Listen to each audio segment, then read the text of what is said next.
রাষ্ট্রের স্বাধীনতা বড় স্বাধীনতা না, আপনার স্বাধীনতা হচ্ছে বড় স্বাধীনতা। আবু সাইদের হাত এটা অনেক অনেক বড়। আমার দৃষ্টিতে সবচেয়ে অগ্রহণযোগ্য ব্যক্তিটি হচ্ছেন কি শেখ মুজিবুর রহমান। দেখেন, আমি একজন ফুল টাইম হাজব্যান্ড। মুসলমান হওয়াটা যথেষ্ট না, অ্যাকচুয়ালি কোনো সংগ্রামে উপস্থিত ছিলেন না, শুধুমাত্র ভাষণ দিয়ে অবিসংবাদিত নেতা হয়েছে। মানুষকে বোকা মনে করার কোনো কারণ নেই। ধন্যবাদ আপনাদের সবাইকে, ধন্যবাদ। আমি আমি আপনাদের সবাইকে এই কারণে ধন্যবাদ দিতে চাই যে আমার মতন একজন লেখকের জন্য আপনারা এখানে এসছেন। I truly mean it. I feel deep gratitude. আমাকে অসংখ্য ধন্যবাদ আপনাদের। আমি সত্যি মনে করি যে আমি বাংলাদেশের মানুষের যে ভালোবাসা পেয়েছি রাস্তাঘাটে, এর এক ভাগ ভালোবাসা যদি একজন মানুষ পান তার জীবনে, আই উড কনসিডার যে তার জীবনটা সার্থক।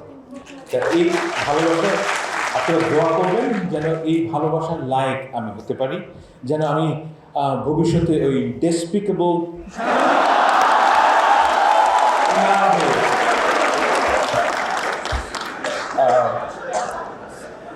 এখানে একটা কথা বলার প্রয়োজন যে আমি অনেক জায়গায় খেয়াল করেছি যে আমার প্রসঙ্গে এবং আমাদের সবার প্রসঙ্গে কথা বলতে গেলে একটি অতিরঞ্জন হয়।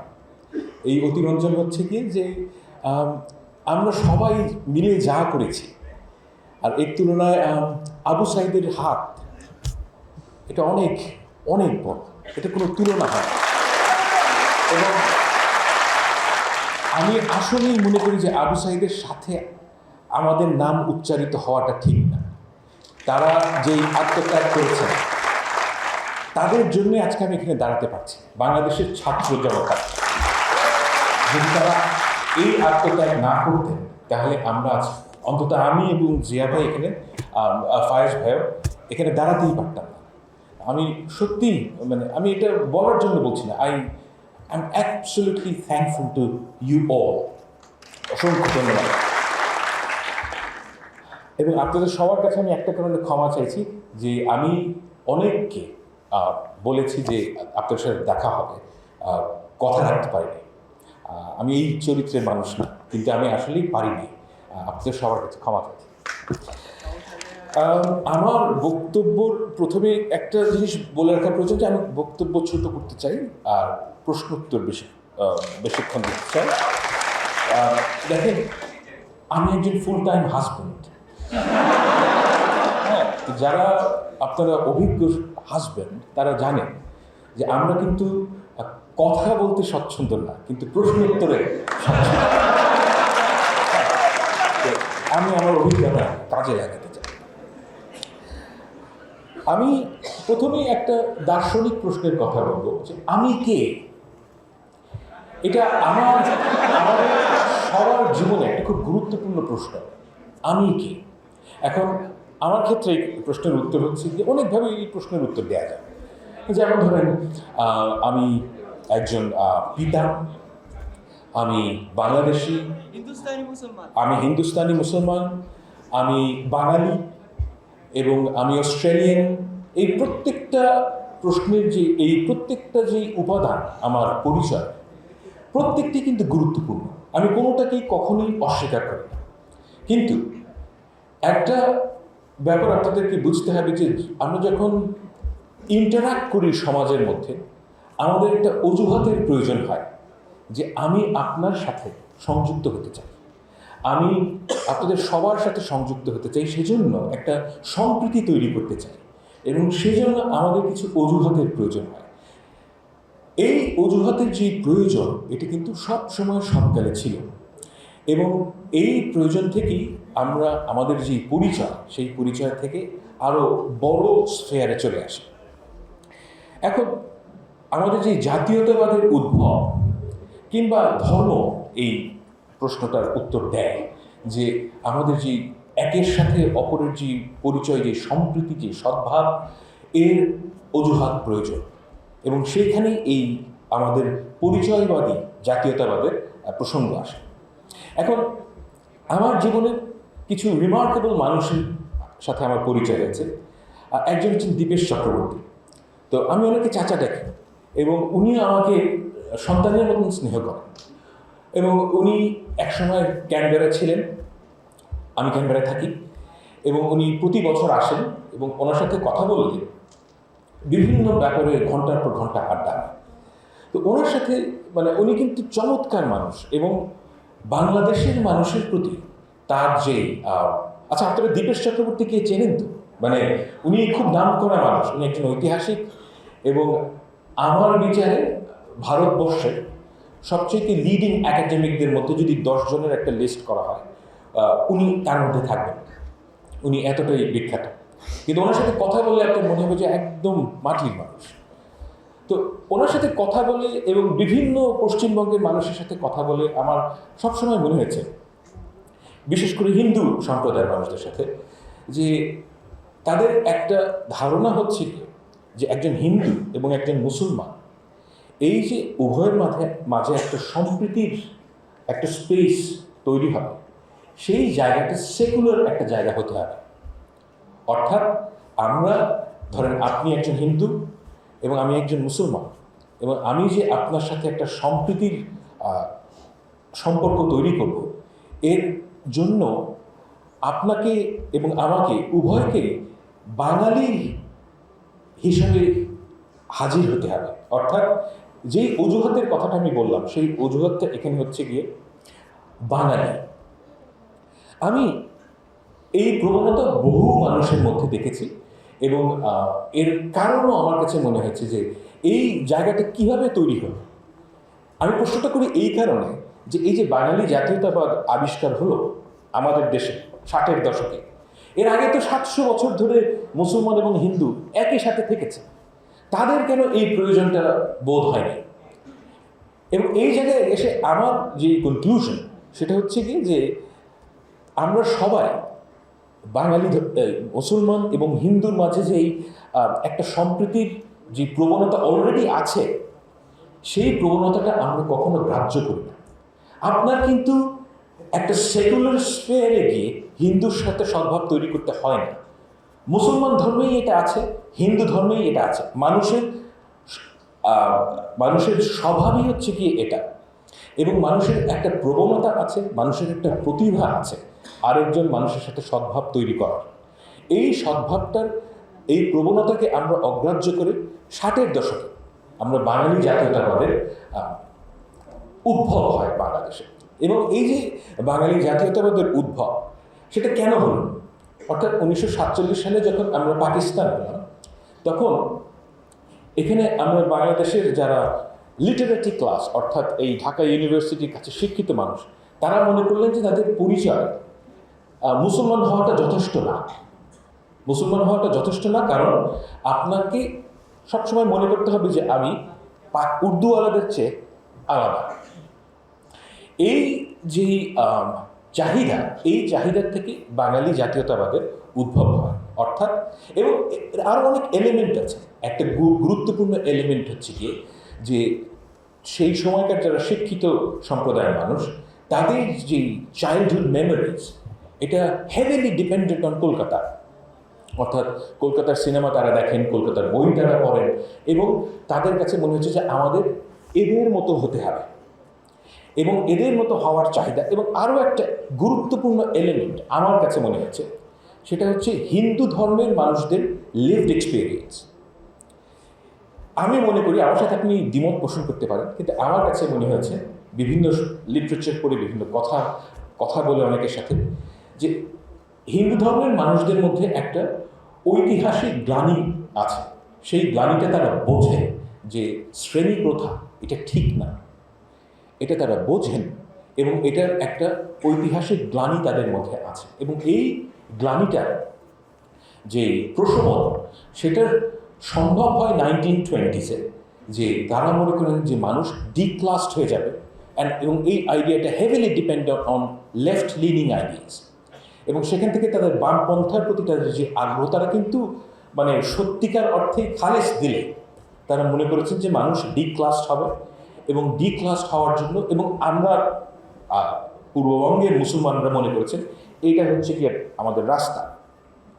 কিন্তু এই কাজ করতে গিয়ে যে বাঙালি জাতীয়তাবাদের উদ্ভব হয়, জাতীয়তাবাদ কিন্তু পরিচয়ের চেয়ে অধিক। আপনার পরিচয় বাঙালি, এটা আমি কখনোই অস্বীকার করতে বলছি না, কিন্তু জাতীয়তাবাদের মধ্যে আরো অনেক এলিমেন্ট আছে, এবং সবচেয়ে বড় এলিমেন্ট হচ্ছে কি রাজনৈতিক। এবং এই রাজনৈতিক এলিমেন্ট কে, এই এলিমেন্টটাকে সবচেয়ে কি বলবো, এমবডিমেন্টটা কি এই জিনিসের, এই চাহিদার, এই বাঙালি জাতীয়তাবাদ। বাংলাদেশের মানুষদের মধ্যে একটা কমন আন্ডারস্ট্যান্ডিং হচ্ছে শেখ মুজিবুর রহমান হচ্ছেন গিয়ে এই যে বাঙালি জাতীয়তাবাদের যে চাহিদা, যে বাঙালি জাতীয়তাবাদের যে আকর্ষণ, তার এমবডিমেন্ট হচ্ছেন গিয়ে শেখ মুজিবুর রহমান। এবং আমি আপনাদের সবাইকে একটা কথা বলতে চাই, এটা আপনারা সবসময় মনে রাখবেন, যে আপনি যা বলেন, আপনার যে মেসেজ, এই মেসেজের যদি 50% গুরুত্ব হয়, বাকি 50% হচ্ছে কি আপনি কে। অর্থাৎ একটা হারামি কিসিমের লোক যদি ভালো কথা বলে, আপনি কিন্তু সেই কথাটা শুনবেন না। হ্যাঁ, এখন এই জিনিসটা সবসময় মাথায় রাখবেন যে আপনি যেই আদর্শের কথা মানুষকে বলেন, সেই আদর্শ আপনার লিভড এক্সপিরিয়েন্সের মধ্যে থাকতে হবে। এখন বাঙালি জাতীয়তাবাদের কথা বলুন, সবচেয়ে আমার দৃষ্টিতে, আপনারা আমার সাথে একমত হওয়ার প্রয়োজন নেই, আমার দৃষ্টিতে সবচেয়ে অগ্রহণযোগ্য ব্যক্তিটি হচ্ছেন কি শেখ মুজিবুর রহমান।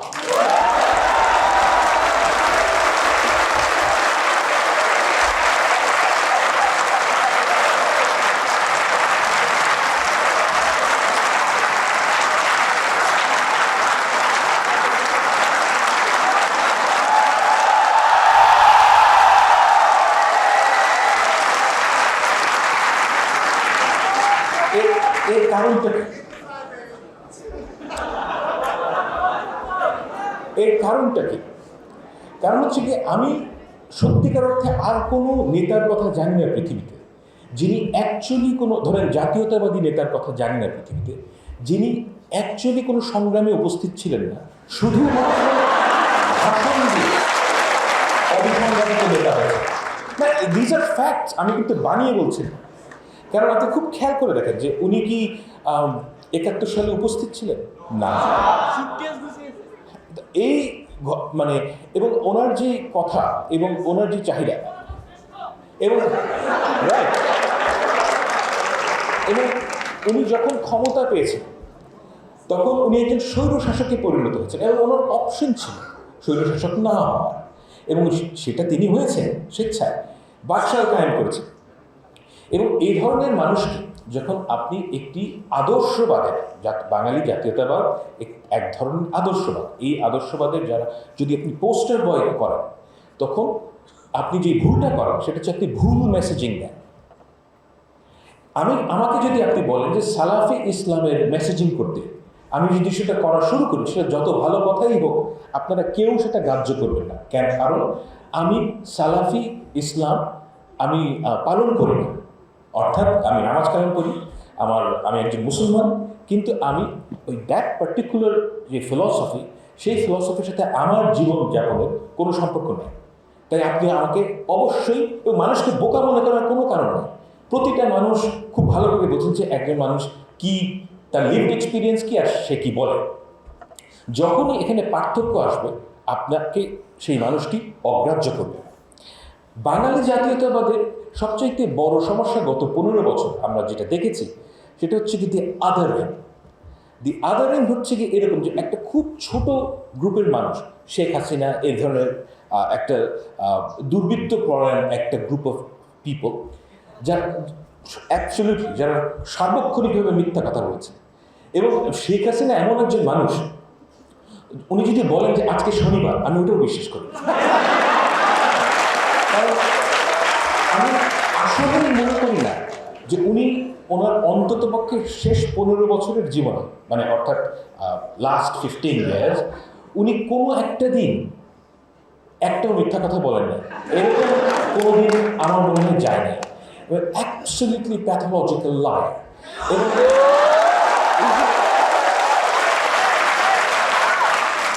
এবং যেই সত্যটা হচ্ছে কি একদম আমাদের সামনে উদ্ভাসিত, সেটা হচ্ছে কি যে বাঙালি জাতীয়তাবাদের যে পলিটিক্যাল বয়া, সেটা বিভিন্ন কারণে প্রবলেম্যাটিক।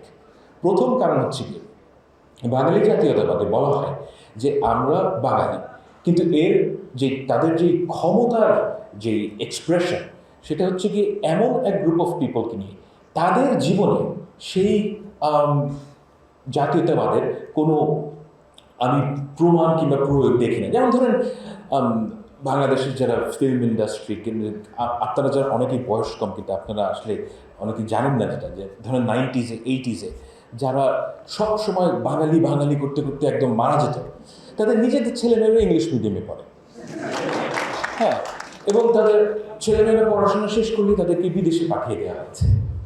এবং তাদের কথা হচ্ছে যে, এবং যারা বাঙালি নন, অর্থাৎ ধরেন বিএনপি, জামাত ইসলামী, যার দাড়ি টুপি আছে, হ্যাঁ, যাদের তাদের মানে এদেরকে তো তারা সোয়াহিলি বাঙালি মনে করেন না, তাই না? এই গ্রুপ অফ পিপল মানে কোনো অধিকার নেই, তার এই গ্রুপ অফ পিপলকে যা ইচ্ছা তাই করা যায়। সব আমি ধর্ম আনতে চাই না এখানে, but I get your point and you're right. হ্যাঁ, এখন এই যে আদারিংয়ের কারণে কি হয়েছে, যে সমাজে অ্যাকচুয়ালি যে বাঙালি জাতীয়তাবাদ যা করতে চেয়েছে, অর্থাৎ সমাজের মানুষকে একাট্টা করা, সেটা করতে ব্যর্থ হয়েছে এবং বাঙালি জাতীয়তাবাদ ফেল করেছে। এটা হচ্ছে রিয়ালিটি, যে as a political movement it has fail. এবং কেন ফেল করেছে? কারণ দেখেন, এই যে আমি আপনাকে প্রথমেই বললাম যে মানুষের সাথে মানুষের সদ্ভাব, এই সদ্ভাব, এই ভালোবাসা, এই সম্প্রীতির জন্য কিছু ভ্যালুজ লাগে।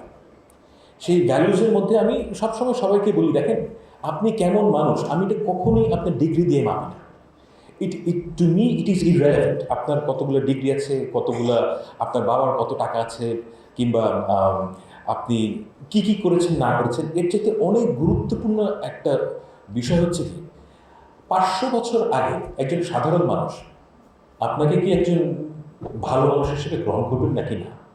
তিনি যদি করেন, সে কিন্তু দেখবে না যে আপনি ভালো কম্পিউটার প্রোগ্রামার কিনা, তিনি দেখবেন না যে আপনি ভালো একজন ইঞ্জিনিয়ার কিনা, তিনি দেখবেন খুব সামান্য কিছু বিষয়, যে আপনি সত্য কথা বলেন কিনা, আপনি একজন স্নেহময় পিতা কিনা, আপনি ডিপেন্ডেবল কিনা। এই যে ভ্যালুসগুলো মানুষের মধ্যে, এই ভ্যালুসগুলো টাইমলেস, সব কালে সব জায়গায় ছিল। এবং এই ভ্যালুসগুলো বাঙালি জাতীয়তাবাদ ধারণ করতে পারে না, ধারণ করতে পারে না দেখে এই অ্যাজ এ পলিটিক্যাল মুভমেন্ট এটা ফেল করেছে। আপনি দেখেন যে বাঙালি জাতীয়তাবাদের যারা ক্ষমতার কেন্দ্রে ছিল, তারা কারা ছিল? এই যে সালমান এফ রহমান, কি দম্ভ ছিল লোকটার, বাবারে বাবা, ধরাকে সরাগান করতেন। এই যে আমি মানিক, এক্স্যাক্টলি, আমি এই যে আমার এত দুঃখ লাগতো যে একটা মানুষের এত দম্ভ হবে কেন। এবং আমি ব্যক্তিগতভাবে খুব একেবারে হিংস্র মানুষ না, কিন্তু সালমান এফ রহমান যখন অপদস্থ হন, আমি এর মধ্যে শান্তি খুঁজে পেয়েছি।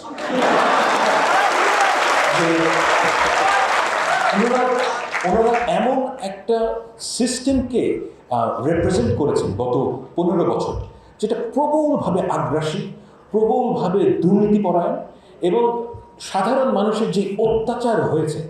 আমি দেখেন, আমি রাজনৈতিক পরিবারের একজন মানুষ, তো আমি অনেক খবর পাই যে কি কার কী হয়েছে না হয়েছে, আমি অনেকের সাথে কথাও বলি।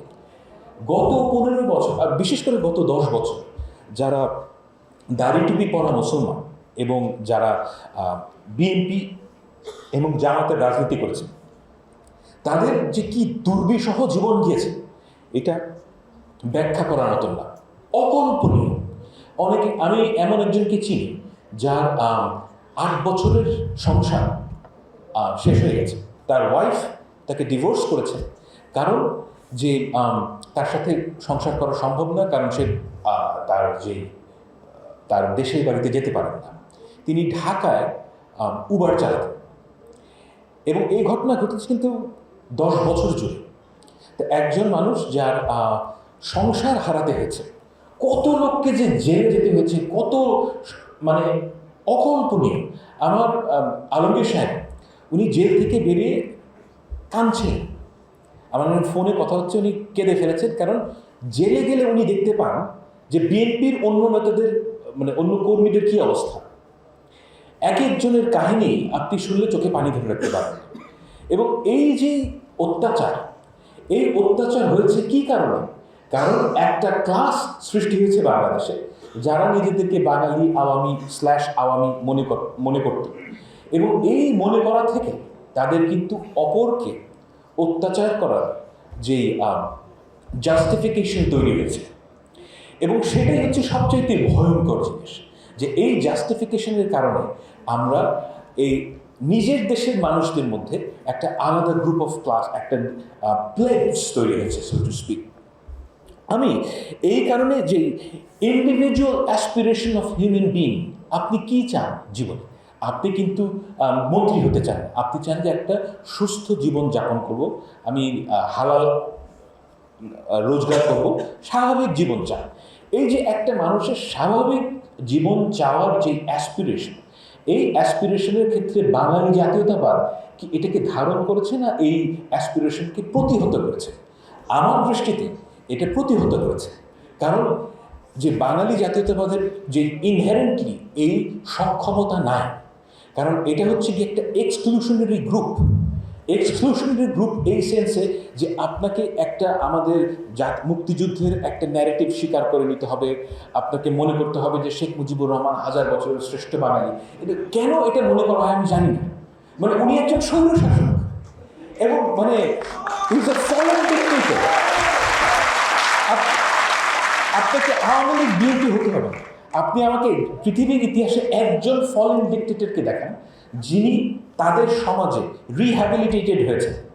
একজনও নাই। এক্স্যাক্টলি। এই ননসেন্স আপনাদেরকে খাওয়ানো হয়েছে। আমি শিওর যে আপনাদের বয়স দেখে আমি বুঝতে পারছি যে আপনারা যেই বয়সের মানুষ, সেই বয়সের ছেলে মেয়েদেরকে 15 বছর ধরে হয়তো আপনারা ওই কারিকুলামের ভেতর দিয়ে গেছেন, কিন্তু সেটা কোনোদিন কাজে দেয়নি। এবং আই ওয়াজ অলওয়েজ কনফিডেন্ট যে এটা কোনোদিনও কাজে দেবে না। কারণ হচ্ছে কি, আমি মানুষ কীভাবে চিন্তা করে এটা বুঝি। আপনি একটা মানুষকে মিথ্যা কথা দীর্ঘদিন মিথ্যা কথা দিয়ে মানুষকে কনভিন্স করতে পারবেন না, এবং এটা জাস্ট হয় না। এবং এই যে মিথ্যা কথা যেটা প্রাতিষ্ঠানিকীকরণ হয়েছে, এই যে জিয়া ভাই হচ্ছে কি তার সবচেয়ে বড় ক্রনিকলার, যে আমাদের কাগজ কলম মানে যা ইনফরমেশন, আমাদের যে ব্যুরো অফ স্ট্যাটিস্টিক্স, সব জায়গায় মিথ্যা কথা। এবং এই মিথ্যা কথা আপনারা রিজেক্ট করেছেন দেখেই আপনারা আন্দোলন করেছেন। এবং আমাদের এখন প্রশ্ন হচ্ছে যে এই যে বাঙালি জাতীয়তাবাদ, এটার ভবিষ্যৎ কি? দেখেন, আমি আপনাকে কখনোই অস্বীকার করতে বলি না যে আপনি একজন বাঙালি, অবশ্যই আপনি বাঙালি। আমি গণতন্ত্রে বিশ্বাস করি। আই ডিপলি ফিল যে আপনার যদি বাঙালি হিসেবে আপনার কোনো কাজ করতে ইচ্ছা হয়, আপনি অবশ্যই তা করবেন। এবং যে ইসলামের কারণে যে কাজটা করতে চায় তাকে অবশ্যই করতে দিতে হবে। এবং এই করতে দিতে না দিলে কী হয়, এর বিপদ আপনাদের জানা আছে। যে আমার আন্ডারে একটা ছেলে কাজ করে, সে ইরানিয়ান, এবং সে কিন্তু আমার চেয়ে কোরআন হাদিস বেশি ভালো জানে। এবং তার সাথে কথা বলতে গেলে আপনি বুঝবেন যে সে অ্যাকচুয়ালি ইসলাম পালন করে না তা না, এনিথিং রিলেটেড উইথ ইসলাম সে ঘৃণা করে, অ্যাবসলিউটলি ঘৃণা করে সে। এবং আপনারা যখন ইরানিয়ানদের সাথে আপনার পরিচয় হবে, আপনি দেখবেন যে অধিকাংশ শিক্ষিত ইরানিয়ান, যেই মেয়েটা মাথায় কাপড় দিচ্ছে, সেও ইসলাম সম্বন্ধে অ্যাবসলিউটলি অ্যাডভার্সারিয়াল পজিশনে চলে যায় এবং তারা ঘৃণা করে। এর কারণটা কি? দেখেন, মানুষকে যখন আপনি চাপায় দেবেন তখন সে ওই জিনিসটা পছন্দ করতে পারে, সে ওইটার যে বিউটি, সেই বিউটি কোনোদিন অনুভব করতে পারে না। এবং এই বিপদটা আমাদের মধ্যেও আছে। যে আমি একটা কথা বলি, যেমন ধরেন আপনারা অনেক মেয়েকে চিনেন যারা হয়তো মাথায় কাপড় দেন না, যারা হয়তো স্লিভলেস ব্লাউজ দেন। এখন আপনাদের মধ্যে একটা প্রবণতা হবে, এখন যেহেতু আওয়ামী লীগের পতন হয়েছে, যে একে ঠিক পথে আনতে হবে, রাইট?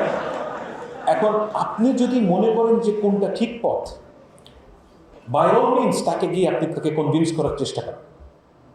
অ্যান্ড এটা আল্লাহ তাআলার সাথে আপনার সম্পর্ক হলে আপনি তাকে চেষ্টা করবেন। কিন্তু যখনই আপনি তাকে প্রেশারাইজ করুন, তখন আপনি আসলে কি ক্ষতি করেন? যে ওই মেয়েটার যে স্পিরিচুয়াল জার্নি, সেই জার্নিটা আপনি তার থেকে কেড়ে নেন। অর্থাৎ যে ওই মেয়েটি হয়তো এখন যেভাবে আছে, সে তার বয়স কম, সে অনেক কিছু বোঝে না, কিন্তু তার যে একটা জার্নি ছিল, যে সে ধর্মতে আসলে ভালোবাসা এসেনশিয়ালি, যে আল্লাহর প্রতি তার যে ভালোবাসা, সেটা তার এক একজনের ডিসকভার করতে এক এক সময় লাগে। এটা হচ্ছে গিয়ে জীবনের বাস্তবতা। আমি 18 বছর বয়সে যা বুঝতাম, এখন তার চেয়ে অনেক ভিন্নভাবে জিনিস বুঝি। 18 বছর বয়সে আমার একটা বাচ্চা মেয়ের প্রতি আমি সেই ভালোবাসা বোধ করতাম না, যেটা আমি আমার মেয়ের প্রতি করি। আপনাদের প্রত্যেকেরই একটা ইন্ডিভিজুয়াল জার্নি আছে, এবং এই যে জার্নি, এই যে একটা স্পিরিচুয়াল জার্নিও আছে, যে আপনি আল্লাহর প্রতি যে আপনার ভালোবাসা, সেই ভালোবাসাটা যতক্ষণ না পর্যন্ত আপনি যেতে পারছেন, ততক্ষণ পর্যন্ত আপনি এই পৃথিবীর যে বাস্তবতা, সেটা আপনি একভাবে দেখবেন। এবং আপনি যখন একজন মানুষকে চাপিয়ে দেন, তখন যেই সমস্যাটা তৈরি হয়, সেটা হচ্ছে যে তার যে জার্নিটা, সেটা আপনি রব করলেন। ইয়েস, আপনার ভালো লাগবে যে সে মাথায় কাপড় দিচ্ছে, সে হিজাব করছে, কিন্তু এতে তার কিন্তু কোনো লাভ হবে না।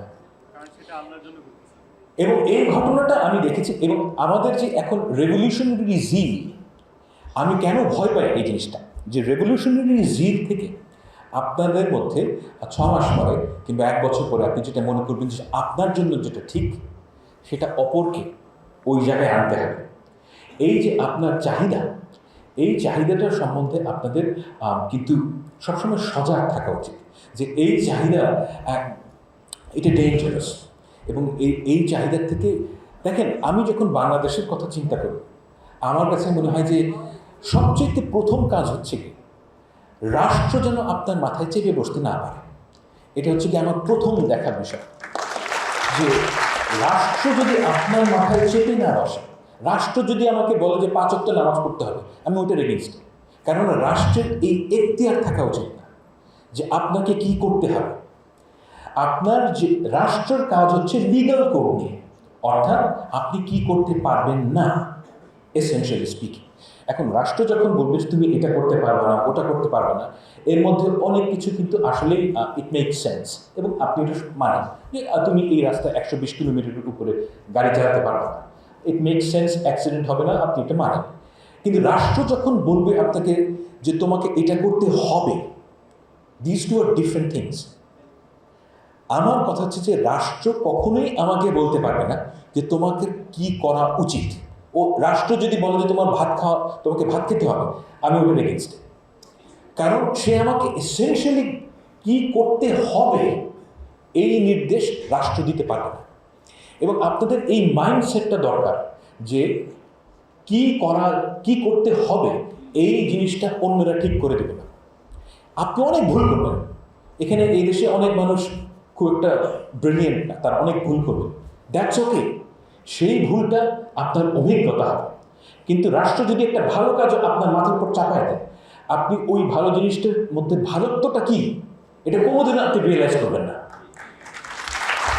এখন এইরকম পরিস্থিতিতে যেই ঘটনাটা অ্যাকচুয়ালি ঘটে, সেটা হচ্ছে রাষ্ট্র যখন একটা ন্যায়ের মধ্যে থাকে, অর্থাৎ রাষ্ট্রের মিনিমাল ল থাকা উচিত, এবং সেই ফ্রেমওয়ার্কের মধ্যে আপনি কার সাথে কি সদ্ভাব তৈরি করবেন, দায়ভার আপনার। ওই সময় কিন্তু মানুষের মধ্যে ট্রুলি সাম্প্রদায়িক সম্প্রীতি তৈরি হয়। সাম্প্রদায়িক সম্প্রীতি আমাদের লক্ষ্য না। সাম্প্রদায়িক সম্প্রীতি হচ্ছে কি একটা by product of law and order. আপনার সমাজে যদি জাস্টিস থাকে, তাহলে একজন হিন্দুকে শিখাই দিতে হবে না যে কীভাবে মুসলমানের সাথে সম্প্রীতি তৈরি করতে হয়, সে এটা এমনিই তৈরি করবে। এটি মানুষের প্রতিভা, এইভাবেই মানুষের এভলিউশন হয়েছে। এবং এই কাজটার জন্য আমি মনে করি যে বাঙালি জাতীয়তাবাদ হচ্ছে কি ইউনিকলি ডিসকোয়ালিফাইড, যে তারা এই কাজটা করতে পারে না। যখনই আপনি এই বাঙালি জাতীয়তাবাদের দোহাই দিয়ে সাম্প্রদায়িক সম্প্রীতির কথা বলবেন, তখন যেই ঘটনাটা আসলে ঘটে সেটা হচ্ছে কিছু মুসলমান মেয়ে সিঁদুর দেবে, তারপর মানে পূজার দিনে সিঁদুর দেবে, আবার কিছু হিন্দু ঈদের দিনে ঈদ মোবারক বলবেন। এগুলো মানে এগুলো তো সারফেসের জিনিস। এটা কিন্তু আসলে সম্প্রীতি না। সম্প্রীতি হচ্ছে গিয়ে ট্রু ভালোবাসা। আমি যখন একটা কোনো হিন্দুর সন্তানকে দেখি, আমি কিন্তু কিংবা খ্রিস্টানের সন্তানকে দেখি, আমার কিন্তু কখনোই মনে হয় না যে এটা খ্রিস্টানের সন্তান কিংবা হিন্দুর সন্তান। আমি দেখি একজন বাবা হিসেবে, আমি একজন বাবা আর এটা একজন সন্তান। এই যে মনোভাব, এই মনোভাব কিন্তু মানুষের মধ্যে, এটা কিন্তু কোনো অ্যাডভান্সড কিংবা সফিস্টিকেটেড মনোভাব না। এই মনোভাবটা মানুষের মধ্যে সবসময় ছিল। বাঙালি জাতীয়তাবাদ এসে আপনাকে বুঝিয়েছে যে এই মনোভাব যথেষ্ট না। যথেষ্ট কি, আপনাকে ওই সেকুলার স্পেসে যেতে হবে। এবং আপনার মধ্যে তো ওই সেকুলার স্পেসের কোনো নিড ছিল না কোনোদিন। তখন আপনাকে মনে হচ্ছে যে বিশেষভাবে অ্যাক্ট করলে আপনার সমাজে সহি হিসেবে আপনি আবির্ভূত হবেন। কিন্তু এটা হয় না, এটা ফেল করেছে এবং এটা বারে বারে ফেল করবে। একজন হিন্দুকে হিন্দু ধর্ম ছেড়ে মুসলমানের সাথে সম্প্রীতি তৈরি করতে হবে না। ঠিক তেমনি একজন মুসলমানকে তার ইসলাম ধর্ম বাদ দিয়ে তাকে হিন্দুর সাথে সম্প্রীতি তৈরি করতে হবে না। এই হচ্ছে গিয়ে, এবং সবচেয়ে বড় কথা, বাঙালি জাতীয়তাবাদের পৌরোহিত্য না থাকলে যে ঘটনাটা ঘটবে সেটা হচ্ছে যেই কাজগুলোকে আপনি বাঙালির কাজ বলে মনে করেন, অর্থাৎ যেমন ধরুন একটা বিশেষ specific way of art form. দেখেন আমি একজন ছবি আঁকি আমি, এবং আমি যে কোনো দেশে গেলেই মিউজিয়ামে যাই, সব জায়গায় এই জায়গাগুলোর ব্যাপারে আমার সারা জীবন অনেক আগ্রহ। তো আমি দেখলাম যে গুলশানে আমি দুটো দোকানে গেলাম এবং আমি দেখলাম যে এইসব জায়গায় যে আর্টের কোয়ালিটি মানে 20 বছর আগের থেকে এখন অনেক ডিগ্রেডেড হয়েছে। Actually I can ভাউচ for it যে বাংলাদেশের আর্টিস্টদের যে আর্টওয়ার্ক এর যে মান সেটা নিচে নেমে গেছে। কেন গেছে সেটা ভিন্ন বিষয়, কীভাবে গিয়েছে সেটা ভিন্ন বিষয়। কিন্তু আমি একটা কথা বলতে চাই যে এটা হচ্ছে সাবজেক্টিভ মূল্যায়ন আমার নিজের, কিন্তু আমার কাছে মনে হচ্ছে একটু কমে গেছে। কারণ কি? কারণ হচ্ছে কি, আপনাকে এমন একটা এক্সপ্রেশনের প্রতি বাধ্যবাধকতা সৃষ্টি করা হয়েছে যেটা আপনার মন থেকে আসে না। আপনাকে মনে হচ্ছে যে আমি যদি একদম স্কাল্পচার হই তাহলে আমাকে একটা শেখ মুজিবের মূর্তি বানাতে হবে। আপনার মনে হয়েছে যদি আমাকে যদি আর্টিস্ট হতে হয় তাহলে বাংলায় এভাবে লিখতে হবে, তাহলে শেখ মুজিবের অমুক ছবিটা আঁকতে হবে, এবং নাটক করতে গেলে আপনাকে দেখাতে হবে যে তারপর মানে যেগুলোর কোনো রিয়েল লাইফে কোনো রেলেভেন্স নাই। মানে মানুষ এইভাবে সমাজে চলে না। আমাদের একটা স্পেসিফিক ওয়ে অফ লাইফ আছে, যেটা হচ্ছে কি যেটা হাজার বছরের সংস্কৃতি না, কিন্তু অন্তত কয়েকশো বছরের আমাদের অভ্যাস, আমাদের একটা স্পেসিফিক ওয়ে অফ লাইফ আছে। এই লাইফটা, যেমন মেয়েরা এখানে শাড়ি পরবে, আপনি চেষ্টা করলেও তাকে শাড়ি পরানো আটকাতে পারবেন না, সে বিশেষ বিশেষ দিনে শাড়ি পরবে। এখন বাঙালি জাতীয়তাবাদ যে কাজটা করে সেটা হচ্ছে কি আপনাকে একটা রাইট অ্যান্ড রং বাইনারি তৈরি করে, যে বাঙালি হতে গেলে আপনাকে এই কাজগুলো করতে হবে, এই কাজগুলো না করতে হবে। এখন এটা কোনো প্রয়োজন নেই, আপনাকে কারোর কোনো ঠিক করে দেওয়ার প্রয়োজন নেই যে কী করা উচিত কী করা উচিত না। এই যে মোরালিটি, এই যে মোরাল কোড, সেটার নির্দেশনা দেওয়ার ক্ষমতা বাঙালি জাতীয়তাবাদের নাই। এটা আপনাকে অন্য কোনো জায়গা থেকে সংগ্রহ করতে হবে। এবং সেজন্য আমি বলি যে বাঙালি জাতীয়তাবাদের যদি পৌরোহিত্য না থাকে তাহলে আপনার যেই স্বভাব, এটার এভলিউশন হবে, আপনি নির্ভয়ে একটা কাজ করতে পারবেন। এই যে আজকে আপনারা এখানে এসছেন, এটা কিন্তু আসলে আমি জিয়া ভাইয়ের সাথে একমত, মানে 3-4 মাস আগে এটা সম্ভব ছিল না। আপনাকে মানে এখানে যে কেউই আসতো, কিন্তু আপনারা নিজের থেকে আসতেন না। এই যে মানুষের যে স্বাধীনতার যে কি বলবো, স্বাধীনতার যে একটা উদ্ভব এবং স্বাধীনতার যে প্রকাশ, এটা কিন্তু আমাদের সমাজের মধ্যে এসছে, এবং এই জিনিসটাকে আমাদের রক্ষা করতে হবে।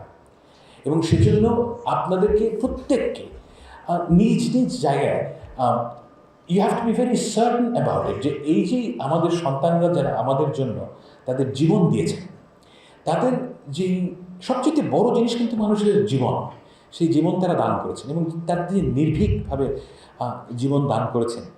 এটা একটা মূল্য আছে, এই মূল্যটা আপনাদেরকে ঠিক করতে হবে এবং এই মূল্য আমাদেরকে রক্ষা করতে হবে। এবং এই রক্ষা করার সবচেয়ে প্রথম কাজ হচ্ছে গিয়ে আপনি যা সত্য মনে করেন সেই সত্যের পক্ষে থাকবেন। সকল ধরনের যে ফ্যাসিজম এর শুরু হয় মিথ্যা থেকে, এবং এই মিথ্যা আপনাদের পরিহার করতে হবে। মিথ্যায় পার্টিসিপেট করেন না। মিথ্যায় পার্টিসিপেট না করলে আপনার সবসময় সত্যের পথে, মানে সত্যকে একসেপ্ট করলে আপনার অনেক ক্ষতি হবে, কোনো সন্দেহ নেই। কিন্তু সেই ক্ষতিটা এরকম না যে হেলিকপ্টার করে পালিয়ে যেতে হবে। যে এই মানুষের জীবনে এই জিনিস, এবং আমি সবসময় মনে করি, আমি মনে করি যে আমার 60 বছর বয়সে আমি যদি আমার মেয়ের সামনে দাঁড়াতে পারি, I would consider to be a successful man. আমি কিন্তু আসলেই ওই কেয়ার করি না যে কে কী বললো না বললো, কী পুরস্কার না পেল, এগুলো আমার কাছে ইমিটেরিয়াল, অ্যাবসলিউটলি ইমিটেরিয়াল। কারণ end of the day doesn't matter. যেটা অ্যাকচুয়ালি ম্যাটার করে সেটা হচ্ছে আমার মেয়ে আমাকে কীরকম মানুষ মনে করে। এবং এই ঘটনাটা আপনারা এখন অনেক ইয়াং, আপনাদের হয়তো এখনও সন্তান হয়নি, ভবিষ্যতে হবে, আমি আল্লাহর কাছে দোয়া করি। কিন্তু যখন হবে তখন হবে। আমি এখন এই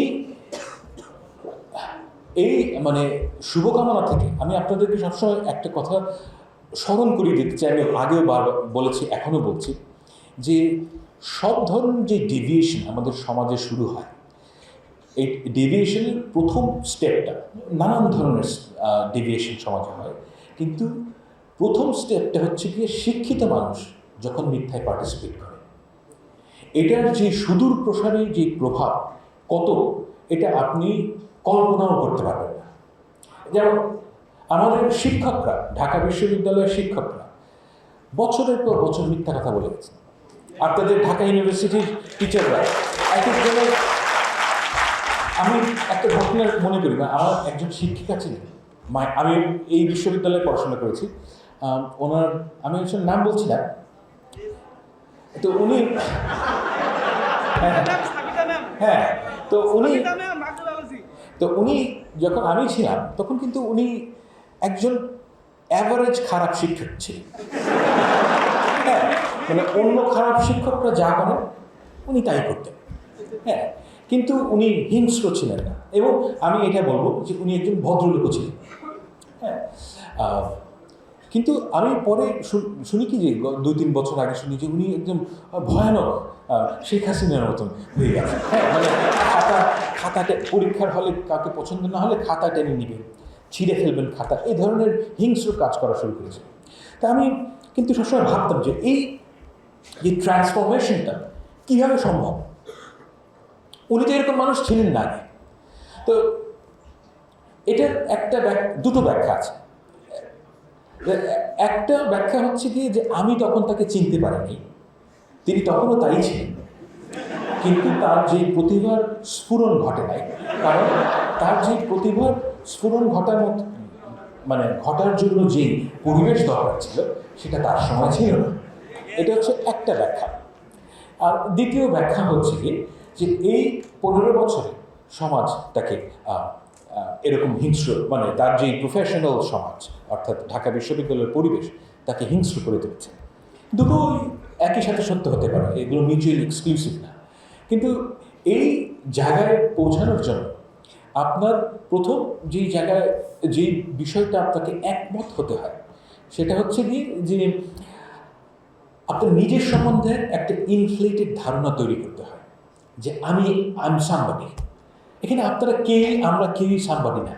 আমরা সবাই মারা যাওয়ার 30 বছরের পর আই ডোন্ট থিঙ্ক এখানে এমন কেউ আছে যাকে এই পৃথিবী মনে রাখবে।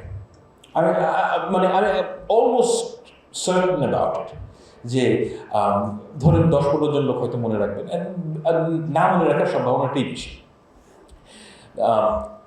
কিন্তু আপনাকে এই পৃথিবীতে জীবন ধারণ করার জন্য একটা inflated idea about your self তৈরি করতে হয়, যেটা হচ্ছে এসেনশিয়ালি একটা মিথ্যা কথা। এবং এই মিথ্যা কথাকে জারি রাখার জন্য আপনাকে আরও অনেক অ্যাসোসিয়েটেড মিথ্যা কথা বলতে হয়, যেটা বাংলাদেশে আমি খেয়াল করেছি যে সবার নিজের সম্বন্ধে একটা খুবই ইনফ্লেটেড ধারণা আছে যে আমি সামবাডি। এবং এটা কিন্তু ক্ষতিকর, এটা দীর্ঘমেয়াদী ক্ষতিকর এই কারণে যে আপনি আপনার নিজের সম্বন্ধে এমন এক্সপেকটেশন তৈরি করেন যেটা সমাজে জারি রাখা সম্ভব না। অর্থাৎ আপনি যদি মনে করেন যে আমি যদি আপনি মনে করেন যে আমি ঐশ্বরিয়া রায়, রাইট, তাহলে ঐশ্বরিয়া রায়ের মতন আপনাকে সাজগোজ করতে হবে। হ্যাঁ, অ্যাডেড এক্সপেন্স, এবং ওইরকম সাজগোজ করতে হলে প্রতিদিন আপনাকে বাইরে বেরোনোর আগে 1 ঘন্টা সাজগোজ করতে হবে। তো এগুলো কিন্তু আপনি নিজের উপর চাপিয়ে দিচ্ছেন, এবং প্রতিটা জায়গায় আপনাকে একটা ইমেজ মানুষের সামনে প্রকাশ করতে হবে। এই ইমেজ থেকে বাঁচার জন্য সবার আগে যে প্রথম জিনিসটা আপনাদের মনে রাখা উচিত যে আমি মিথ্যায় পার্টিসিপেট করব না। মিথ্যায় পার্টিসিপেট না করলে আপনি নিজেকে নিয়ে কন্টেন্ট থাকেন যে আল্লাহ তাআলা আমাকে যা বানিয়েছে দ্যাটস ওকে, আমার মধ্যে হয়তো এই গুণটা নাই, I will try my best to achieve it, I am not a good writer, I will work for it. কিন্তু মিথ্যায় পার্টিসিপেট করলে আপনার জীবন, মানে সমাজ তো বটেই, আপনার নিজের জীবনও ধ্বংস হবে। আমি মনে করি যে আমাদের এই যে বাঙালি জাতীয়তাবাদের যে ভবিষ্যৎ, সেখানে যে ঘটনাটা ঘটবে সেখানে হচ্ছে যে আমাদের যে জাতীয়তাবাদ থেকে যে political aspect, political side of Bengali জাতীয়তাবাদ, এটা রিভাইভ করা সম্ভব না। কারণ হচ্ছে কি যে আপনাদের যাদের অভিজ্ঞতা, আপনাদের সবার বয়স হয়তো, বেশিরভাগের বয়স অন্তত 30-এর নিচে, আপনাদের আগামী 30 বছর পর্যন্ত মনে থাকবে যে এই বাঙালি জাতীয়তাবাদের কারণে আপনাদের জীবনে কি বিপর্যয় নেমে এসেছিল। এবং এই কারণে আমি মনে করি যে বাঙালি জাতীয়তাবাদের যে রাজনৈতিক ভবিষ্যৎ, আমি মনে করি না তেমন কোনো রাজনৈতিক ভবিষ্যৎ আছে। কিন্তু এই রাজনৈতিক ভবিষ্যৎ না থাকাটা আমি এটাও মনে করি যে বাঙালির জন্য ভালো। কেন ভালো? আমি একটা ছোট্ট প্রশ্ন করতে চাই আপনাদের যে সবাইকে। আমাদের 2024 কিছুক্ষণের জন্য ভুলে যান, ঠিক আছে? 2024 আমি ভুলে যাচ্ছি। বাঙালি জাতি, মানে এই ভূখণ্ডের মানুষের ইতিহাসে 1971 সাল হচ্ছে গিয়ে সবচাইতে গুরুত্বপূর্ণ বছর। দ্বিতীয় গুরুত্বপূর্ণ বছর কোনটা? না,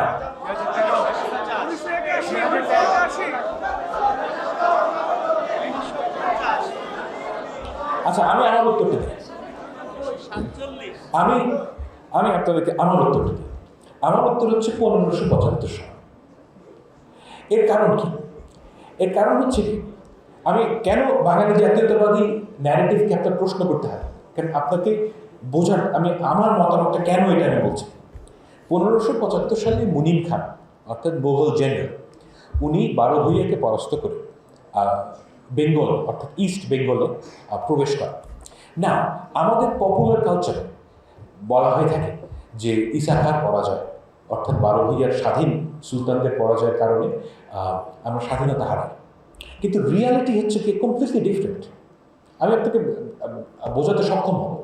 আমি কেন বলছি 1575 সবচেয়ে গুরুত্বপূর্ণ বছর? কারণ আমাদের যে বেঙ্গল অর্থাৎ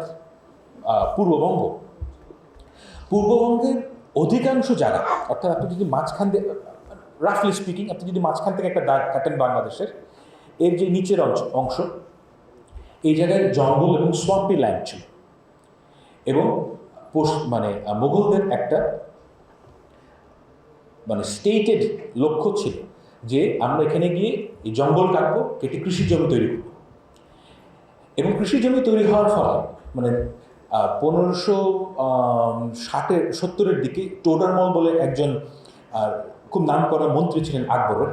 তো উনি একটা রেন্ট রোল তৈরি করেছেন, অর্থাৎ বেঙ্গলে প্রত্যেক কত টাকা রেন্ট মানে কর আসে। এবং এই দ্বিতীয়বার এটা হয় ঠিক 100 বছর পরে। দেখা যায় যে আজকে যেই অঞ্চলটাকে আমরা পশ্চিমবঙ্গ বলি, অর্থাৎ মেদিনীপুর, গৌড়, এই জায়গাগুলো, এই জায়গায় রেন্ট কমে যায় 100 বছর, আর রেন্ট বাড়ে হচ্ছে কি আমাদের অঞ্চলে। এখন আমাদের দেশের যে মুসলমান সম্প্রদায়, এই সম্প্রদায় কখনোই তৈরি হতো না। আচ্ছা, কখনোই তৈরি হতো না এটা আমার হয়তো ভুল আছে, আপনার তৈরি না হওয়ার সম্ভাবনাটা বেশি ছিল যদি না তারা এই কাজটা করতেন। এর একটা চমৎকার প্রমাণ আছে যে এই বেঙ্গলে প্রচুর ইউরোপিয়ান পর্যটক এসছেন, এবং প্রথম যেই পর্যটক গ্রামীণ মুসলমান সম্প্রদায়ের উল্লেখ করেন সেটা হচ্ছে 1620 সালে। এর আগে অনেকে এসছেন বাংলাদেশ, মানে পশ্চিমবঙ্গে এবং পূর্ববঙ্গে, তখন এটা পুরোটাই বেঙ্গল। তো কিন্তু একজনও এবং অনেকেই মুসলমানদের সম্বন্ধে অনেক কথা বলেছেন, হিন্দুদের সম্বন্ধে অনেক কথা বলেছেন, কিন্তু কোনো গ্রামীণ মুসলমান সম্প্রদায় উল্লেখ করেননি। এই যে গ্রামীণ মুসলমান সম্প্রদায় তৈরি হলো, যাদের উত্তরসূরি আমরা সবাই, এটা কখনোই সম্ভব হতো না যদি না মুঘলরা বেঙ্গলে আসতেন। এখন এই যে ন্যারেটিভ, এটা কিন্তু আমাদের সম্পূর্ণ অনুপস্থিত। এত বড় ঘটনা ঘটলো, কিন্তু আমাদের কনসিয়াসনেসের মধ্যে এই জিনিসগুলো নাই। এই জিনিসগুলো নাই কারণ হচ্ছে কি, আমরা এমন একটা জাতীয়তাবাদী প্রকল্পের ভিতরে ছিলাম গত 15 বছর, যে আমাদের জাতির ইতিহাস কি, এবং সেই আমাদের মানুষের যে অ্যাসপিরেশন, কালেকটিভ উইল কি, এটার সম্বন্ধে আমরা আবিষ্কার করতে পারি। তো আমি আপনাদেরকে অনুরোধ করব যে আমাদের যে ভবিষ্যৎ, সেই ভবিষ্যতে যদি আপনি যেতে চান, এখানে নানান বিষয় আসবে। তবে একটা কথা আপনাদের মনে রাখতে হবে, যে স্বাধীনতা জিনিসটা দীর্ঘস্থায়ী জিনিস না।